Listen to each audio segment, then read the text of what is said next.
नाम है रीता मौर्य। मैं आज अपने चैनल पर पहली बार एक खिचड़ी का गीत लेकर के आई हूँ, जो कि मैं खुद बनाई हूँ।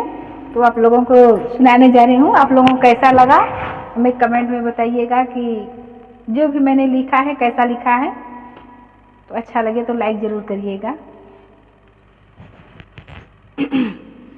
आयल खिचड़ी के दिनवा ननदा के भेजब जरूर।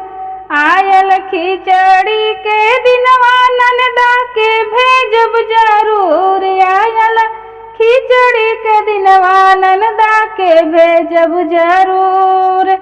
कीनब लाई चूड़ा गुड़ देब ढूंढा बनवाई। कीनब लाई चूड़ा गुड़ देब ढूंढा बनवाई। कि भर के बोरिया में पियवा से भेजवाई हम जरूर। कि भर के बोरिया में पियवा से भेजवाई हम जरूर। आयल खिचड़ी के दिनवा ननदा के भेजब जरूर। हमार मामी भी भेजावे, हमार मम्मी भी भेजावे।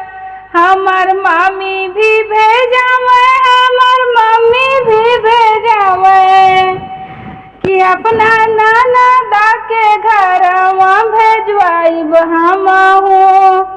अपने ननदा के घरवा भेजवाई हमहू। आयल खिचड़ी के दिनवा ननदा के भेजब जरूर। आयल खिचड़ी के दिनवा ननदा के भेजब जरूर। पिया जई है ननदा घरवा खुश होई है मोर भयनवा। पिया जई है ननदा घरवा खुश होई है मोर भयनवा। मामा मामा कह के भयने दौड़ी हन जरूर।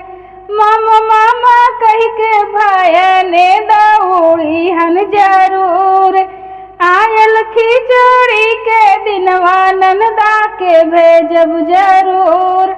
आयल खिचड़ी के दिनवा ननदा के भेजब जरूर। हमारा वीडियो आप लोगों को कैसा लगा हमें कमेंट में ज़रूर बताइए।